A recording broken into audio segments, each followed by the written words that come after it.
मकर लग्न, इस लग्न की कुंडली के लिए शनि लग्नेश व धनेश होते हैं। वहीं पर अगर मंगल की बात किया जाए तो मंगल चतुर्थेश और एकादशेश होते हैं। चूंकि जो लग्नेश शनि है वो मंगल को शत्रु मानता है, भले ही मंगल लग्नेश शनि को शत्रु नहीं मानता हो, किंतु लग्नेश तो मान रहा है ना। तो मंगल चतुर्थ भाव और एकादश भाव के स्वामी हैं। चूंकि यदि हम शास्त्रोचित बात करें, जो शास्त्रों में बताया गया है, तो मकर लग्न की कुंडली के लिए मंगल को मारक ग्रह बताया गया है। क्योंकि पिछले जो बीते समय थे हमारे ऋषि महर्षियों के समय, उस समय सुख सुविधा उनके लिए उतने मायने नहीं रखती थी। उनके जीवन में धन की स्थिति, उनकी इच्छाओं की पूर्ति कोई उतनी मायने नहीं रखती थी। अगर आज के इस परिवेश में प्रत्येक व्यक्ति को, हर एक जनमानस को पूछा जाए कि क्या उसके जीवन में उसे सुख सुविधा नहीं चाहिए, उसे वाहन प्रॉपर्टी मित्र का सुख नहीं चाहिए, माता का सुख नहीं चाहिए, उसे उसकी हर इच्छा की पूर्ति नहीं चाहिए, पैसे की जरूरत नहीं चाहिए, शायद ही ऐसा कोई व्यक्ति हो जो कहे कि मुझे ये सब नहीं चाहिए। अन्यथा 100 में 99 को तो चाहिए ही चाहिए। तो यहाँ पर सुख सुविधा और लाभ स्थान के स्वामी होने के कारण मंगल अपनी दशा अंतरदशा में लाभ और सुख की वृद्धि करेंगे। सबसे पहले देखिए कि एक लग्नेश का चतुर्थेश और लाभेश, क्योंकि चतुर्थेश और लाभेश मंगल है, शनि लग्नेश और धनेश है, तो लग्नेश का चतुर्थेश और लाभेश के साथ बैठना उच्च कोटि का धन योग बनाता है कुंडली के लिए। लाभेश मंगल है, धनेश शनि, तो लाभेश और धनेश की युति अत्यंत श्रेष्ठ स्थिति रहेगी। लग्नेश और चतुर्थेश का अत्यंत उच्च कोटि का राजयोग बनता है। यदि ये दोनों लग्न में बैठ जाएं तो अति ही उत्तम है।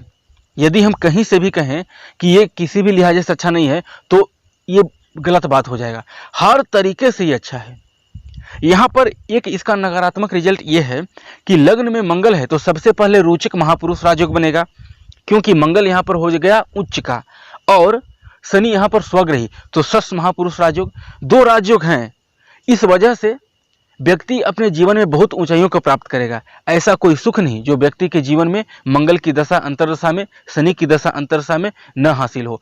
सभी सुखों को व्यक्ति भोगने वाला होगा। जीवन में MP MLA मिनिस्टर उच्च अधिकारी बनने का योग बनता है। इस राजयोग के दौरान व्यक्ति को गवर्नमेंट जॉब सहज से ही मिल जाएगा, क्योंकि दो महापुरुष राजयोग लग्न में जीवन में कभी भी पैसे की कमी नहीं रहेगी।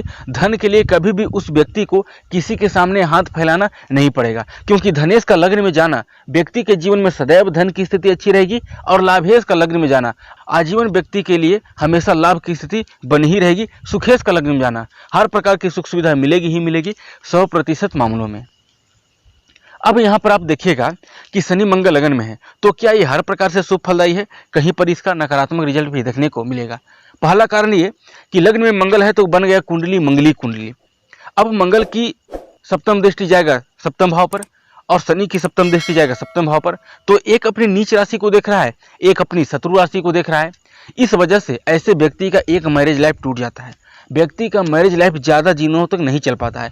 इसमें कई बार व्यक्ति का क्रोध की भूमिका ज़्यादा होती है, क्योंकि लग्न में मंगल उच्च का और बलवान काफ़ी ज़्यादा व्यक्ति को क्रोधी बना देता है। और यहाँ पर शनि के साथ युति है तो हिंसात्मक प्रवृत्ति भी कई बार आ जाती है व्यक्ति के अंदर। वो क्रोध इतना करता है कि हिंसात्मक प्रवृत्ति उसके अंदर आ जाती है।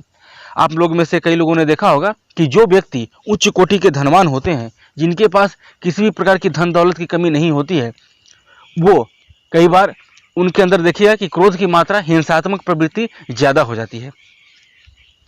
यदि ये राहु केतु के प्रभाव में आया तो व्यक्ति ये न कि न प्रकार न हर प्रकार से जीवन में धन अर्जित करना चाहेगा, चाहे कारण कोई भी हो। आ जाइए द्वितीय भाव में। यहाँ पर लाभेश का धन स्थान में जाना, सुखेश का अपने से एकादश भाव धन स्थान में जाना और धनेश का स्वग्रही धन स्थान में जाना उच्च कोटि का धन योग है। कहीं से सुख सुविधा की कोई कमी नहीं, कोई धन की कमी नहीं। एक निगेटिव रिजल्ट ये है कि ऐसे व्यक्ति का परिवार के साथ संबंध स्थापित नहीं हो पाएगा और ऐसे व्यक्ति की वाणी में थोड़ी कड़वाहट हो जाएगी। अगर राहु केतु या सूर्य का प्रभाव पड़ा तो व्यक्ति को नेत्र से संबंधित समस्याओं का सामना करना पड़ेगा और व्यक्ति को बहुत कम उम्र में ही चश्मे लग जाएंगे। अन्यथा अगर शुभ ग्रह की दृष्टि है, जैसे बृहस्पति की दृष्टि हो, शुक्र की दृष्टि हो, बुध की दृष्टि हो, तो अत्यंत श्रेष्ठ स्थिति है। दूसरी बात, यदि ऐसा व्यक्ति मांस मदिरा या शराब और कबाब का सेवन न करे तो जीवन में बहुत ऊंचाइयों को छुएगा। कभी भी जीवन में इसको जीते जी जब तक इस पृथ्वी पर रहेगा उसको किसी के सामने हाथ फैलाने नहीं पड़ेंगे। धन के लिए, रुपये के लिए, पैसे के लिए, सुख सुविधा के लिए हमेशा उसके घर में माँ लक्ष्मी का वास होगा। तृतीय भाव में यहाँ पर अपने कारक भाव में मंगल है और शनि लग्नेश होकर तीसरे भाव में बैठा है। व्यक्ति साहसी, पराक्रमी, मेहनती, हर प्रकार से अच्छा होगा, लेकिन सुख सुविधा भी व्यक्ति को मिलेगा, क्योंकि चतुर्थेश मेहनत के भाव में गया है, तो मेहनत से सुख भी मिलेगा, किंतु विलंब से। क्यों? क्योंकि चतुर्थ भाव का स्वामी अपने से 12वें भाव में गया है। इस वजह से व्यक्ति को सुख मिलने में थोड़ी विलंब उत्पन्न हो जाएगी। व्यक्ति को संतान उत्पत्ति में भी बाधाओं का सामना करना पड़ सकता है, और व्यक्ति संतान के मामलों में कई बार अच्छा पक्ष नहीं देखा गया। यदि इस कुंडली के लिए शुक्र निर्बल या कमजोर हो जाए तो, क्योंकि शुक्र पंचमेश होता है, तो शुक्र की स्थिति देखनी पड़ेगी। बाकी व्यक्ति का भाग्य स्थिति है, अच्छा है, लेकिन लग्न और द्वितीय भाव से कम ही अच्छा रिजल्ट मिलेगा तीसरे भाव में। आ जाइए चतुर्थ भाव में। लग्नेश नीच का हुआ है सुख स्थान में, और सुखेश स्वग्रही, तो मंगल के द्वारा रोचक महापुरुष राजयोग और शनि के द्वारा नीच भंग राजयोग। कहीं से भी कोई दिक्कत नहीं है, क्योंकि रोचक योग यहाँ पर बन रहा है और नीच भंग राजयोग। लग्नेश नीच का हुआ सुख स्थान में, किंतु जीवन में उसे हर प्रकार की सुख सुविधा मिलेगी। क्यों? क्योंकि वो सुखेश के साथ बैठा है नीच भंग राजयोग की स्थिति में। प्रॉपर्टी, वाहन, मित्र का हर प्रकार का सुख मिलेगा। पाप प्रभाव हुआ तो व्यक्ति को हृदय से संबंधित समस्या, माँ को शारीरिक कष्ट, माँ को low blood pressure, high blood pressure की शिकायत होना, मित्रों से धोखा। पाप प्रभाव में होने पर यह समस्या बढ़ जाएगी, व्यक्ति को हृदय में जलन की समस्या होती है। शुभ प्रभाव हो, बृहस्पति निसंदेह इस लग्न की कुंडली के लिए अच्छा फलदायी नहीं है, किंतु फिर भी बृहस्पति की दृष्टि हो तो ऐसा व्यक्ति के लिए काफी अच्छा रहता है। बृहस्पति 12th भाव में होकर भी अपनी पंचम दृष्टि चतुर्थ भाव पर डाल दें तो इस राज्य का रिजल्ट और ज्यादा अच्छा मिलेगा। पंचम भाव में देखिए, लग्नेश का पंचम स्थान में जाना और चतुर्थेश लाभेश का पंचम स्थान में जाना, प्रेम संबंध के मामलों में तो ठीक ठाक कहा जा सकता है कि प्रेम संबंध आपका ठीक ठाक रहेगा, लेकिन ये दोनों क्रूर और पाप ग्रह हैं। शनि क्रूर के साथ साथ पाप ग्रह भी है और मंगल केवल क्रूर ग्रह है। किंचित मात्र भी राहु केतु सूर्य का प्रभाव हुआ तो ऐसे व्यक्ति को भूल कर भी प्रेम विवाह नहीं करना चाहिए। प्रेम विवाह में व्यक्ति को धोखा मिलता है, यहाँ तक कि व्यक्ति प्रेम विवाह में कई बार सुसाइड भी कर लेता है। कई लोगों को आपने देखा होगा, प्रेम के चक्कर में नस काट लेते हैं, ब्लड काफी उनके शरीर से निकलता है। ऐसा क्यों हो रहा है? ऐसा इसलिए क्योंकि लग्नेश का पंचम स्थान में जाना, व्यक्ति अपने जीवन में प्रेम के बारे में ही सोचेगा, और लाभ स्थान के स्वामी का पंचम स्थान में जाना यानी इच्छा पूर्ति का स्वामी गया है प्रेम के घर में, तो ऐसा व्यक्ति न चाहते हुए भी उस प्रेम को पाना चाहेगा, भले ही वो प्रेम विरोधी ही क्यों ना हो, एंटी पार्टी ही क्यों ना हो, फिर भी ऐसा व्यक्ति चाहेगा। और हासिल न हो तो क्या करेगा? अंत में यहाँ पर मंगल मारकत्व ग्रह भी है और शनि लग्नेश है, तो अंत में यहाँ पर अपने आपको ही नुकसान पहुंचाएगा, क्योंकि द्वितीय भाव मारक भाव भी तो है, तो शनि यहाँ पर मारकेश भी तो बनता है। हालांकि मारकेश का ही प्रभाव देगा ऐसा जरूरी नहीं है, किंतु लाभ के साथ साथ हानि भी तो हर ग्रह देता है। ऐसा तो नहीं है कि कोई ग्रह केवल शुभ ही रिजल्ट देता है। आ जाइए छठे भाव में। किसी भी लिहाजे से यहाँ पर अच्छा नहीं है। व्यक्ति को इच्छा पूर्ति में बाधा, व्यक्ति को पैतृक संपत्ति मिलने में बाधा, व्यक्ति यदि कोई मकान बनाना चाहता है, घर बनाना चाहता है, प्रॉपर्टी खरीदना चाहता है, तो उन सभी में एक तरह से देखें तो डीले उत्पन्न होती चली जाएगी और व्यक्ति को जीवन में काफी संघर्षों का सामना करना पड़ेगा। कोई भी सुख सुविधा व्यक्ति को जल्द हासिल नहीं होंगे। व्यक्ति को मृत्यु अथवा मृत्यु तुल्य कष्ट करने पड़ेंगे, तब जाकर के व्यक्ति को जीवन में कुछ लाभ होगा, वो भी नहीं होगा। व्यक्ति आजीवन कर्जे से परेशान रहेगा। चोट चपेट, एक्सीडेंट, ऑपरेशन तक की नौबत बन सकती है राहु केतु सूर्य का प्रभाव होने पर। बृहस्पति का प्रभाव हो, कोई दिक्कत नहीं, बुरे फल में कमी करने का प्रयास करेंगे, पर ज्यादा शुभ फल की संभावना नहीं बनती है, क्योंकि चतुर्थेश का रोग स्थान में जाना अच्छा नहीं है, लाभेश का कर्जे के घर में जाना ये भी अच्छा नहीं है, और धनेश भी कर्जे स्थान में गया है, लग्नेश भी गया है। तो स्वास्थ्य के दृष्टिकोण से, धन के दृष्टिकोण से, इच्छा पूर्ति के दृष्टिकोण से, हर प्रकार की सुख सुविधा के दृष्टिकोण से भी ये शुभ फलदायी नहीं है। सप्तम भाव में एक यहाँ पर हो गया नीच का, सुख स्थान और लाभ स्थान का स्वामी आकर नीच का हो गया है। लग्नेश और धनेश होकर शनि सप्तम स्थान में बैठा है। देखिए, विवाह के बाद धन की स्थिति अच्छी है, इसमें कहीं कोई संशय नहीं, क्योंकि लाभेश धनेश का विवाह स्थान में बैठना, विवाह के बाद लाभ और धन की स्थिति अच्छी होती है। गुरु और चंद्रमा की स्थिति को देख लीजिए, यदि मंगल का नीच भंग होता है तो भी वैवाहिक जीवन नहीं बच पाएगा, क्योंकि वैवाहिक जीवन यदि बच भी जाए तो एक तरह से आप मान के चलिए कि आप यूं सोचेंगे कि इससे अच्छा था कि मैं सिंगल था, ऐसा ही आपके मन में विचार आएंगे, क्योंकि शनि मंगल की युति यहाँ पर किसी भी लिहाजे से आपके दाम्पत्य जीवन के लिए ठीक किसी भी लिहाजे से नहीं है। वहीं अगर नीच भंग राजयोग नहीं बनता है, मंगल का नीचत्व भंग नहीं होता है, राहु केतु सूर्य का प्रभाव पड़ता है, तो व्यक्ति जितना भी वैवाहिक जीवन को बचाने का प्रयास कर ले, कभी उसका वैवाहिक जीवन नहीं बच पाएगा। उसकी इच्छाएं बहुत देरी के बाद पूरी होगी। व्यक्ति देखेगा कि उसके जीवन में उससे पीछे रहने वाले लोग काफ़ी तरक्की कर रहे हैं, उससे कम जानकार लोग, उससे कम नॉलेज रखने वाले लोग काफ़ी जीवन में तरक्की कर रहे हैं, किंतु वो व्यक्ति खुद ही तरक्की नहीं कर पा रहा है। ऐसी स्थिति देखने को मिलेंगे। आ जाइए अष्टम भाव में। यहाँ पर लग्नेश का अष्टम स्थान में जाना किसी भी लिहाजा से अच्छा नहीं है। लाभेश और सुखेश का अष्टम स्थान में जाना, धनेश का अष्टम स्थान में जाना अच्छा नहीं है। कुछ हद तक प्लस पॉइंट दे सकता है यदि शुक्र या बृहस्पति का प्रभाव हुआ या फिर बुध का प्रभाव हुआ, तो कि ससुराल से थोड़ी छोटी मोटी कुछ लाभ आपको आर्थिक सहयोग मिल जाए, पर वो भी ज़्यादा संभावना नहीं बनती है। चोट चपेट एक्सीडेंट के दौरान मृत्यु का योग बनता है राहु केतु सूर्य का प्रभाव होने पर। वहीं पर यहाँ देखिए कि मंगल लाभेश होकर गया है अष्टम में, बड़े भाई बहन का भी सहयोग नहीं मिलेगा, माता से भी व्यक्ति की नहीं बनेगी। एंटी पार्टी सदैव माता के साथ, बड़े भाई बहन के साथ व्यक्ति का 36 का आंकड़ा रहेगा। परिवार का हर एक सदस्य इस व्यक्ति को शत्रु के भाव से देखेगा। परिवार का कोई भी सदस्य इस व्यक्ति को देखना नहीं चाहेगा और इस व्यक्ति का जीवन में स्वास्थ्य भी काफ़ी प्रभावित रहेगा। काफ़ी उपाय, काफ़ी पूजा पाठ के बाद भी स्वास्थ्य में ज़्यादातर सुधार देखने को नहीं मिलेंगे। आ जाइए नवम भाव में। लग्नेश का नवम स्थान में जाना, भाग्य स्थान में जाना, मित्र के घर में बैठना, सबसे पहले ऐसा व्यक्ति जन्मजात भाग्यवान होगा, पहली स्थिति। दूसरी बात कि धन स्थान का स्वामी भाग्य स्थान में नवम भाव में गया है, वृद्धि के भाव में, तो ऐसे व्यक्ति के जीवन में हमेशा धन की वृद्धि होती रहेगी। कभी भी धन के लिए उसको इधर उधर भटकना नहीं पड़ेगा, परेशान होना नहीं पड़ेगा।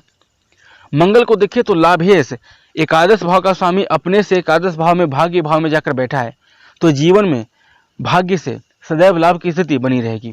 कभी भी उसके जीवन में पैसे की कमी नहीं होने वाली है। वहीं सुखेश का अपने से छठे भाव में ही जाना, किंतु भाग्य स्थान में जाना जीवन में एक से अधिक प्रॉपर्टी, एक से अधिक वाहन, एक से अधिक मित्र, एक से अधिक सुख सुविधाओं को दर्शाता है। किसी भी प्रकार की सुख सुविधा जीवन में कमी नहीं रहने वाले हैं। और ज़्यादातर मामलों में देखा गया है कि ऐसा व्यक्ति का जो जन्म होता है किसी अभिजात वर्ग में होता है, बड़े घर घराने में होता है। जनरली सामान्य तौर पर किसी गरीब घर में ऐसे व्यक्ति का जन्म नहीं होता है। और अगर दुर्भाग्यवश ऐसे व्यक्ति का जन्म किसी गरीब घर के में हो भी जाए, तो ऐसा व्यक्ति अपने जीवन में पुरुषार्थ से, मेहनत से वो सब सुख हासिल करता है जो यहाँ पर शनि और मंगल की युति के द्वारा बन रहा है। शुक्र की दृष्टि हो, बुध की दृष्टि हो, बृहस्पति की दृष्टि हो, अत्यंत श्रेष्ठ। और अगर यहाँ पर राहु केतु सूर्य का प्रभाव आया तो इन सभी शुभ फलों में कमी देखने को मिलेंगे। आ जाइए दसम भाव में। सबसे पहले लग्नेश उच्च का होकर बैठा है दसम भाव में, तो 6 महापुरुष राज्यों का निर्माण हुआ। फिर सुखेश और लाभेश का दसम स्थान में बैठना, जीवन में कर्म से सुख और लाभ की स्थिति सदैव अच्छी रहना। मंगल दसम भाव में हो तो बनता है कुल दीपक राजयोग। शनि के द्वारा शस्य योग, मंगल के द्वारा कुल दीपक राजयोग, और एक तीसरा राजयोग हो जाएगा केंद्र त्रिकोण राजयोग। चौथा राजयोग हो जाएगा दसम भाव में कोई भी 2 ग्रह विराजमान हो तो बनता है मशहूर योग। तो 4 राजयोग तो ऑलरेडी बन गए। इन 4 राजयोग के फलस्वरूप व्यक्ति के जीवन में सदैव अच्छी स्थिति रहेगी। हाँ, व्यक्ति को क्रोध बहुत ज़्यादा आएगा क्योंकि मंगल की चतुर्थ दृष्टि लग्न पर आएगी और वो भी उसकी ऊंची दृष्टि रहेगी। तो ऐसा व्यक्ति क्रोधी बहुत ज़्यादा होगा, जिद्दी बहुत ज़्यादा होगा, किसी का सुनेगा जल्दी नहीं, लड़ाई झगड़े मारने मरने पर उतारू हो जाएगा, तुरंत किसी की बात बिल्कुल नहीं सुनेगा। लेकिन हाँ, लाभ की स्थिति ठीक है। जीवन में पढ़ाई यदि टेक्निकल इंजीनियरिंग के क्षेत्र में, डॉक्टर के क्षेत्र में यदि जाना चाहे ऐसा व्यक्ति तो उसके लिए काफ़ी अच्छा है। और सेना या डिफेंस से रिलेटेड किसी भी सेक्टर में जाना चाहे, police force, CISF, BSF, CRPF, किसी भी सेक्टर में, तो उसके लिए अत्यंत श्रेष्ठ स्थिति रहती है। बहुत कम मेहनत में ही उसको अच्छे पद मिल जाते हैं। लाभ स्थान में यहाँ पर लग्नेश और धनेश होकर शनि गया है शत्रु राशि में ही, लेकिन लाभ स्थान में लग्नेश का लाभ स्थान में जाना, अत्यंत जीवन में लाभ की स्थिति अच्छा रहना। धन भाव के स्वामी का लाभ स्थान में जाना श्रेष्ठ स्थिति है। लाभेश लाभ भाव में स्वग्रही और सुखेश भी है वो मंगल, तो यहाँ पर जीवन में लाभ सुख सुविधा की किसी भी प्रकार से कोई कमी नहीं। और शास्त्रों में जो बताया गया है कि क्रूर ग्रह 3, 6, 10, 11 भाव में अच्छा फल देता है, यहाँ पर वो फल भी एप्लीकेबल होगा क्योंकि मंगल लाभ स्थान में स्वग्रही होगा, क्रूर ग्रह है, हर प्रकार की इच्छा पूरी कराएगा। और शनि लग्नेश धनेश है तो अच्छी स्थिति है, कहीं से भी कोई ज़्यादा नकारात्मक स्थिति नहीं बनती है। जीवन में जितने भी शुभ फल होने चाहिए वो हर सुख सुविधा आपको मिलेंगे शनि की दशा, अंतरदशा, मंगल की दशा या अंतरदशा में। शुक्र बुध या बृहस्पति की दृष्टि पड़े श्रेष्ठ स्थिति है। क्रूर या पाप प्रभाव में होने पर बड़े भाई बहन के सुखों में कमी और इच्छा पूर्ति में बाधा उत्पन्न देखने को मिलेंगे। आ जाइए द्वादश भाव में, किसी भी लिहाजे से अच्छा नहीं है। सबसे पहले देखिए कि लग्नेश का 12वें स्थान में जाना अच्छा नहीं है। फिर धनेश भी 12वें स्थान में चला गया, यानी ऐसे व्यक्ति के जीवन में सदैव धन की कमी रहेगी। धन की परेशानियों से ऐसा व्यक्ति सदैव जूझता ही रहेगा। व्यक्ति के पास धन आए तो धन आने से पूर्व ही उसके खर्च होने का, धन जाने का लिस्ट तैयार हो जाएगी, और धन आए बस पानी की तरह बह जाएंगे, आए पैसे बस बह जाएंगे। पहली बात हो कि पैसे आने में भी बाधा उत्पन्न होंगे, क्योंकि लाभेश भी व्यय स्थान में गया है और धनेश भी व्यय स्थान में गया है। ये उच्च कोटि का दरिद्र योग है। इस दरिद्र योग का खंडन अगर बृहस्पति शुक्र बुध की दृष्टि भी हो तब भी नहीं हो पाएगी, क्योंकि ये दरिद्र योग बनता है। लाभेश का व्यय स्थान में जाना, धनेश का व्यय स्थान में जाना किसी भी लिहाजे से अच्छा नहीं है। जीवन में सबसे पहले पैसे आएंगे आपके पास नहीं, काफ़ी परिश्रम के बाद आएंगे। दूसरी बात कि यदि आ भी गए तो किसी न किसी लिहाजे से वो निकल ही जाएंगे, पैसे आपके पास एकत्रित नहीं रहने वाले हैं। व्यक्ति का परिवार से संबंध अच्छा नहीं रहेगा। व्यक्ति को बाईं नेत्र और दाईं नेत्र दोनों नेत्रों से संबंधित बीमारियों का सामना करना पड़ेगा। चश्मे बहुत कम उम्र में लग जाएंगे। सुख स्थान के स्वामी का 12वें स्थान में जाना व्यक्ति के हर सुख सुविधा में कमी देखने को मिलता है। हर व्यक्ति का हर एक सुख सुविधा विनाश की ओर चला जाता है, यानी जो भी वो सुख सुविधा हासिल करना चाहेगा, आप ये समझिए कि वो किसी भी सुख को भोगने के लायक ही नहीं है। एक विवाह तो ऑलरेडी टूटेगी ही टूटेगी, क्योंकि मंगल की अष्टम दृष्टि सप्तम भाव पर आएगी। न तो मैरिज लाइफ, न परिवार सुख, न स्वास्थ्य सुख, न प्रॉपर्टी सुख, न मकान सुख, न वाहन सुख, न लाभ सुख, कोई जीवन में इच्छा पूरी नहीं होने वाले हैं। और जब ये इच्छाएं पूरी नहीं होगी तो ऐसे व्यक्ति के मन के अंदर सदैव उत्पन्न होगा कि इस जीवन को, इस नारकीय जीवन को जीने से बेहतर है कि मैं इस जीवन को समाप्त कर दूं। और ऐसा व्यक्ति सुसाइड करने का भी प्रयास करता है। यदि राहु केतु सूर्य का प्रभाव आ जाए तब तो निस्संदेह ऐसा व्यक्ति सुसाइड कर लेता है, क्योंकि सूर्य इस कुंडली के लिए अष्टमेश है। तो सूर्य का भी प्रभाव आए, एक तो कि लग्नेश गया गड्ढे में, लाभेश भी गया गड्ढे में, धनेश भी गड्ढे में गया, सुखेश भी। दूसरी बात कि अष्टमेश सूर्य भी राहु केतु के प्रभाव में आ जाए या ये भी द्वादश भाव में बैठ जाए, तब तो फिर आदमी का जीवन लीला समाप्त खुद व्यक्ति अपने हाथों से ही कर लेता है, क्योंकि सुसाइड योग उसकी कुंडली में बनता है। ऐसा व्यक्ति या तो पंखे से फांसी लगाकर सुसाइड कर ले, ट्रेन से कट करके, जल में कूदकर, या फिर बिजली के करंट के द्वारा खुद ही अपने शरीर को दाह संस्कार कर दे, यानी खुद ही अपने शरीर को आग लगाकर सुसाइड कर ले। लेकिन ऐसा व्यक्ति सुसाइड भी कर सकता है अगर द्वादश भाव में पाप प्रभाव ज़्यादा बढ़े तो। इस कुंडली के लिए विशेष रूप से 6, 7, 8, 12 भाव में अच्छा फलदायी नहीं है। अन्य भाव में श्रेष्ठ स्थिति रहेगी लग्न और द्वितीय भाव में। उसके बाद दसम भाव में भी अच्छी है, नवम भाव में भी अच्छा है, लाभ स्थान में भी अच्छा है। यानी इन 5 भावों में शनि मंगल की युति श्रेष्ठ स्थिति रहती है। शुक्र की दृष्टि पड़े अच्छी है, बुध की दृष्टि पड़े वो भी अच्छी है। इसके अलावा बृहस्पति की दृष्टि भी ठीक रहेगी। चंद्रमा की दृष्टि उतनी ज़्यादा श्रेष्ठ स्थिति नहीं रहेगा। तो ठीक है, मिलेंगे फिर किसी अन्य वीडियो में। तब तक के लिए नमस्कार।